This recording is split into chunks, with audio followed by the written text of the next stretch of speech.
I've talked about this a lot lately. The housing market has cooled off quite a bit from what it was the last couple of years, and especially from what it was last spring.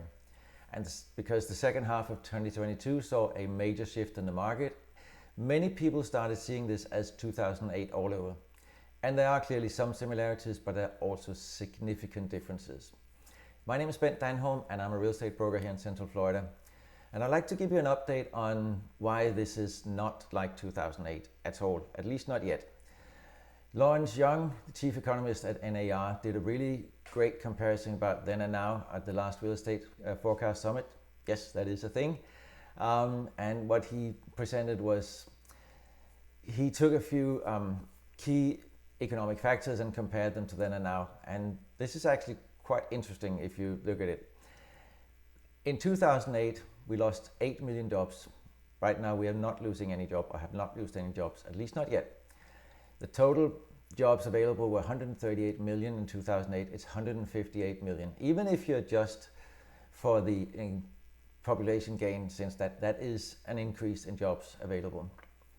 Back then, the prevailing loan type was subprime loans where people, well, at some point it was almost like if you had a pulse, you can get a loan. These days, there are virtually no subprime loans. And mortgage applications and mortgage procedures approving people is much more strict than.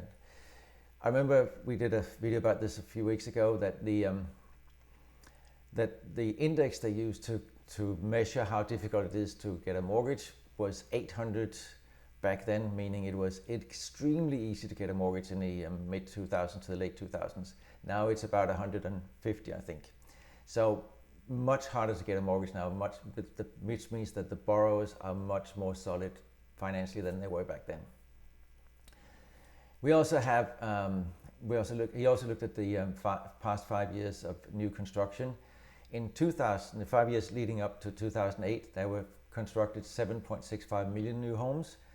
In the last 5 years, we've only constructed 4.6 million homes. That's almost half, which means that contributes to the lack of homes, meaning that it contributes to holding the home prices steady. Inventory homes, which is homes on the market, in 2008 were almost 4 million. Now it's under 1.2 million. It's almost a quarter available homes now. And another thing that's worth noting is that the mortgage delinquency, 10% or more people were behind on their mortgage in 2008.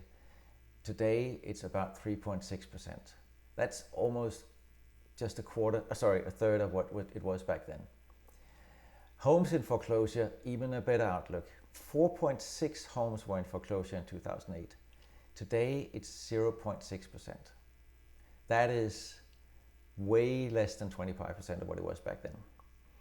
So even considering that some of the negatives will probably go up a little bit because of the overall financial situation, we have a really, really, really long way to go before we're even close to a 2008 real estate market. What I see this market as is an opportunity for buyers. There are now less competition and more inventory than last spring. So if you're one of those home buyers that stood on the sideline waiting because you didn't want to be in competition with 50 other buyers for each home you liked, I think now is your chance to get in. Especially if you're a long-term home buyer, because you have an opportunity to get in on a good price, and your home value will most likely go up steadily over the next year, not frantically like it did the last couple of years, but steadily. So if you've been thinking about buying a home, I really believe now is a good time to get in. And if you're worried about the mortgage rates, consider this. You can always refinance when the mortgage rate come down, and they will come down. Everybody agrees on that. It's just a matter of time when they come down again. They will probably never in our lifetime come down to 3%, but if they come down to just 4 or 5%, that'll be a huge gain, and you would have bought at a good price. If you have any comments or want to know more about this, please DM comment below or contact me. My contact information is in the description, and please follow so I can keep you up to date on the real estate market. Thank you for watching.